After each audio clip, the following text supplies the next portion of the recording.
I'm back. It's me, Therapy. I'm back with another team review on Atlanta this time. Atlanta is one of the most exciting teams. You know, we all know that Dafran got signed, and Dafran is one of the biggest players in the in Overwatch community. You either love him or you hate him, but I can almost say that most people love him. Let's just go over Atlanta real quick. Their staff, their management, their players, who they're owned by, and let's hop right into it. So Atlanta is owned by Cox Enterprise. Cox Enterprise is a communications, media, and automotive services company. So this is like a 20 billion. This is a $1 billion company. They make $20 billion in revenue a year. So just imagine the amount of money this company has and the amount of money they're pouring into Atlanta. We saw their team house. We saw a quick little glimpse of that. We saw what players they signed. They spent probably no expense with their friend. All right, now let's talk about the head coach. The head coach is Brad Seffi. Most people know him by Brad. I really don't know where this Seffi name came from, but he first started operating and coaching an Overwatch team for his own organization, and his organization was known as Selfless Gaming. After Selfless, he was brought on to San Francisco Shock as a head coach, and he helped with the recruitment. And he brought players like Dante, Sinatra, Super, and everybody coming into Overwatch League knew that this team was built for Season 2, and it would not be a Season 1 masterpiece.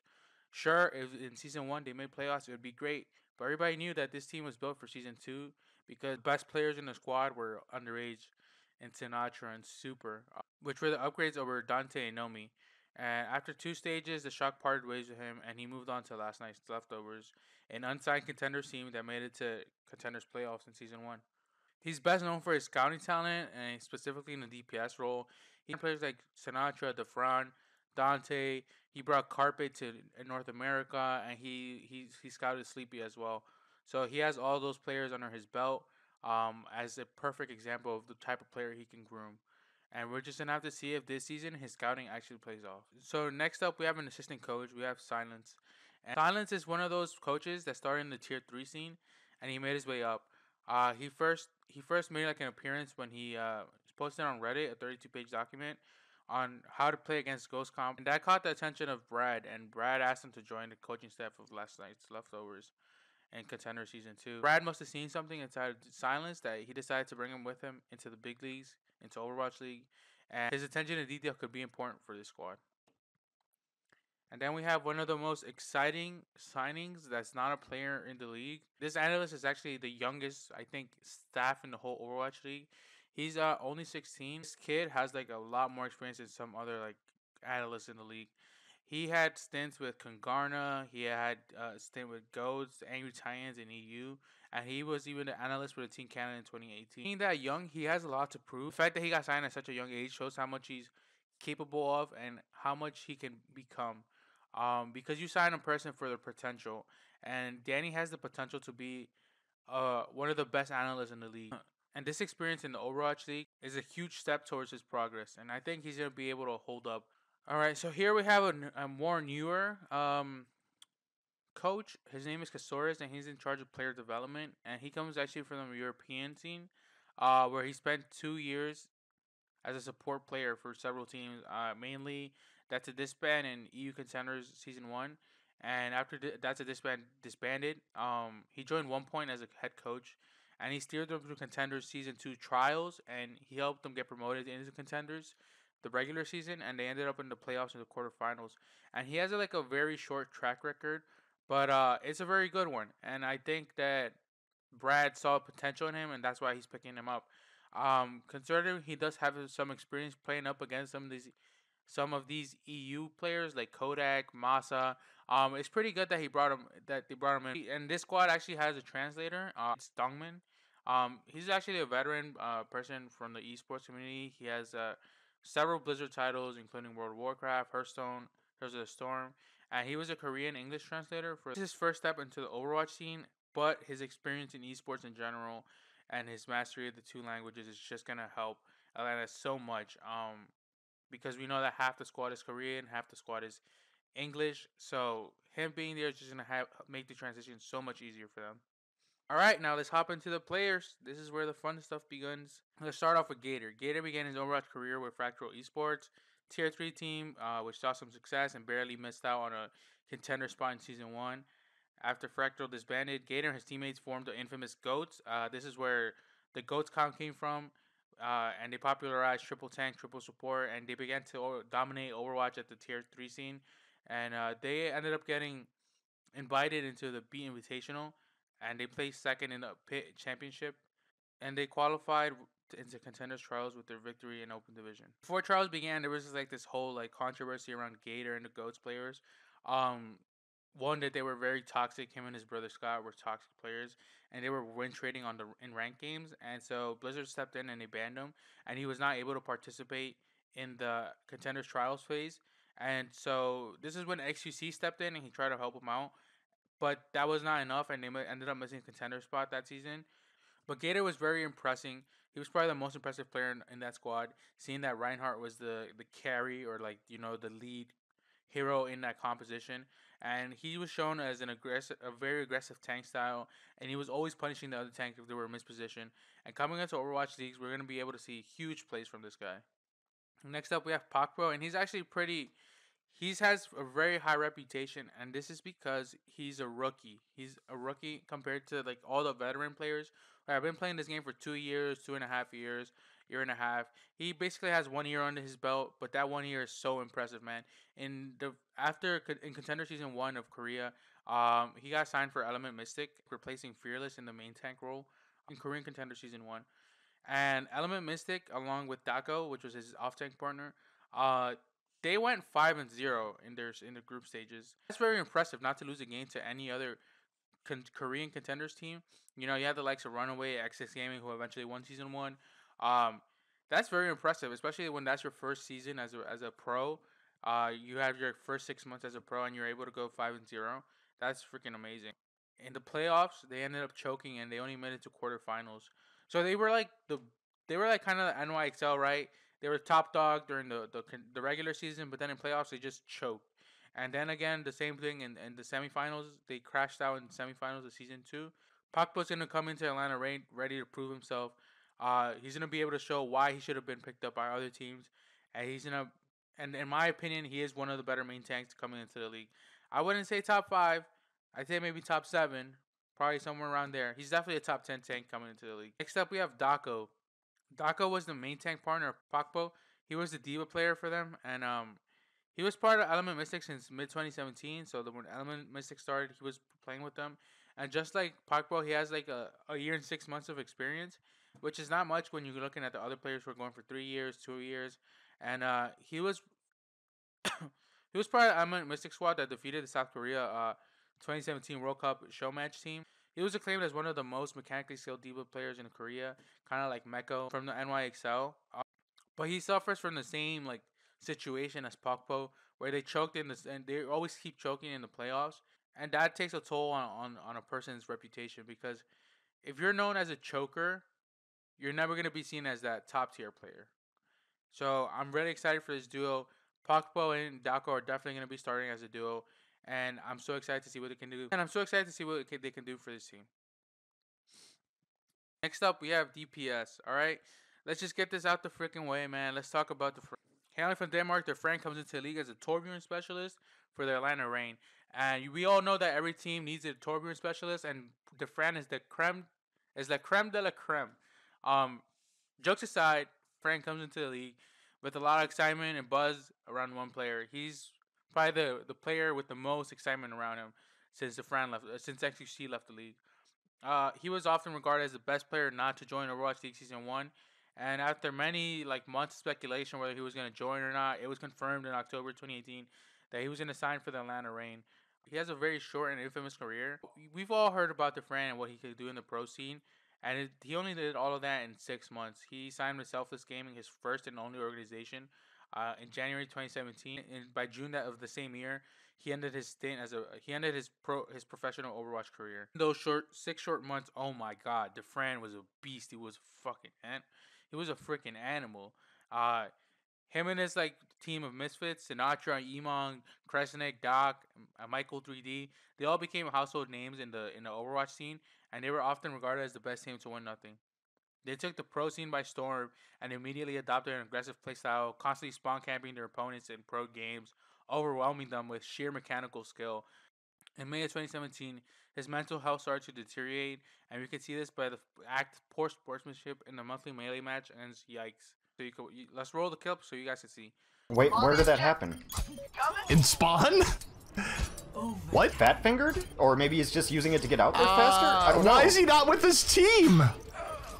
Dafran?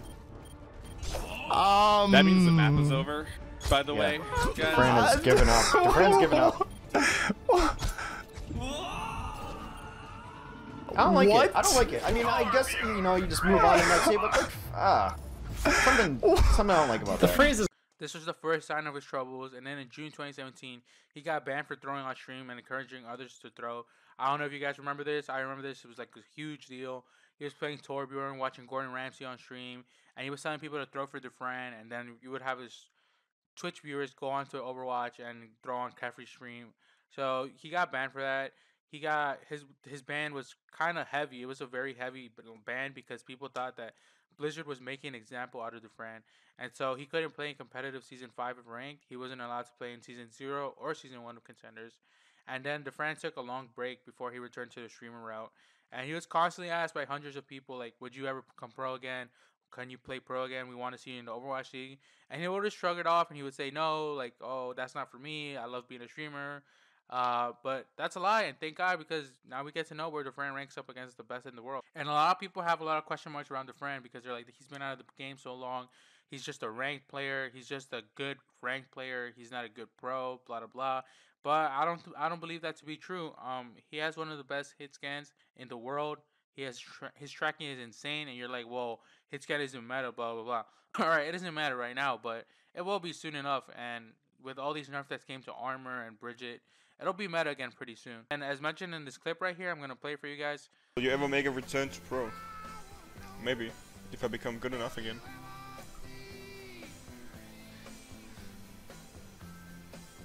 No, I'm sleeping soon. Oh, okay. If I were to make a return to pro, I'd have to become better than people like Baby Bay and Flower and Sabiober. I have to become better than them, or else I'm not coming back to Overwatch League. There's no way. I have to kick someone off and take their spot. He's gonna be coming into Overwatch League, looking to prove himself.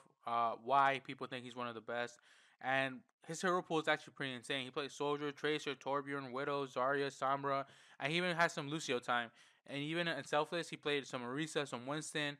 Those aren't the heroes he's known for, but his hero pool is definitely very vast, and this helps out a lot the flexibility of the Atlanta Reign. And in my opinion, Dafran easily makes any team a playoff contender, and he's actually the IRL, the real life version of Crusher 99. And we're gonna have to see if this guy can live up to the hype, which I think he will, or if he's gonna crash and burn like he did with Selfless Gaming. Alright, next up on the DPS slot, we have Erster. Went to the league with a lot of question marks above his head. He's a household name in China, winning Contender Season 1 and Season 2 with Lucky Future Zenith, but he was always overshadowed by his teammate DM. And he's quietly one of the best flex players in China, and he has heroes like Genji, Pharah, Junkrat, all in his hero pool. The only thing I'm worried about about Erster being in the squad is that in his whole pro Overwatch career, Erster has been in all Korean squads only. And in the leaked VODs of the Atlanta Reign, several times the scrim has to be like in the middle of the breaks. They have to bring in a translator, or somebody has to translate for Erster specifically because he did not understand English too well. Hopefully when Overwatch League starts, that's not going to be a big issue, and he's able to adapt real quick. If he's able to adapt, he's definitely gonna be a deadly player to watch. And if Brad picks you up, I think you definitely gain the benefit of the doubt. So I'm very excited to see Erster. Hopefully Brad made another good signing here. All right, now we have Nalar. He hails from Russia. He's a former Last Night's Leftover player. I'm just gonna say I don't know because most people know what that means. Fun fact: he was actually before Overwatch. He was actually a pro CS:GO player, but he got banned for cheating. So that ended his CS:GO career. He's been playing Overwatch in 2016. He only became relevant when he played with North American Contenders team Last Night's Leftovers. He helped, I don't know, get promoted from Contenders Trial season 1 and in Season 2. And Season 2 of Contenders, I don't know, made playoffs, and he was part of that playoff run. His best known heroes are are hit scan heroes, just like Dafran, especially the Widowmaker. If Widowmaker becomes meta, I kind of do see Nalar playing over Dafran just because Dafran is not that great at Widow. It's good, don't get me wrong, it's definitely good, but I don't think it's top notch, and I think Nalar does have the better Widowmaker. But overall, he's gonna be giving Dafran some competition in the starting spot, and he's gonna be looking to learn under Dafran, and he's gonna be providing Dafran rest whenever he needs it, for his mental health or he's just fatigued out. He's gonna be able to provide that cover for them. All right, now we have the support. Every part of this team is so exciting because everybody has the potential to pop off. We have flex support Kodak. He made his name in the Paris group stages for Germany. He's one of the best Inyana players in Europe.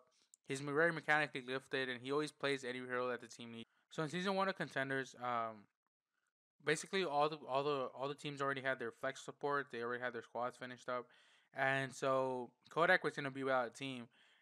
But he talked to Snello. He asked Snello if he could try out for his team.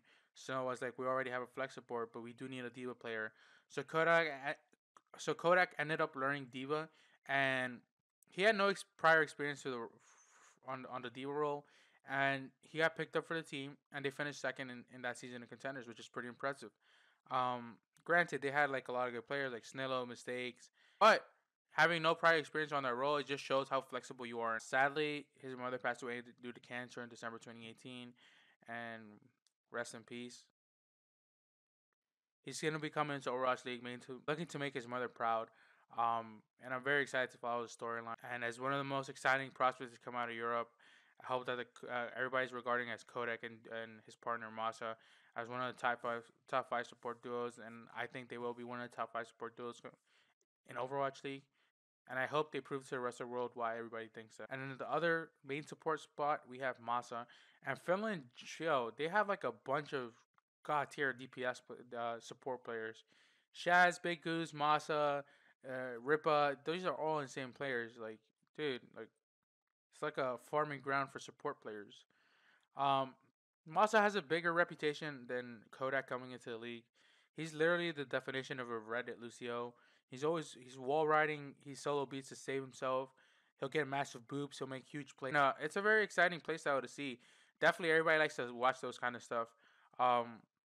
In the first season of Contenders EU, he finished in second place with Team Giganti, and then he was a semifinalist in season 2.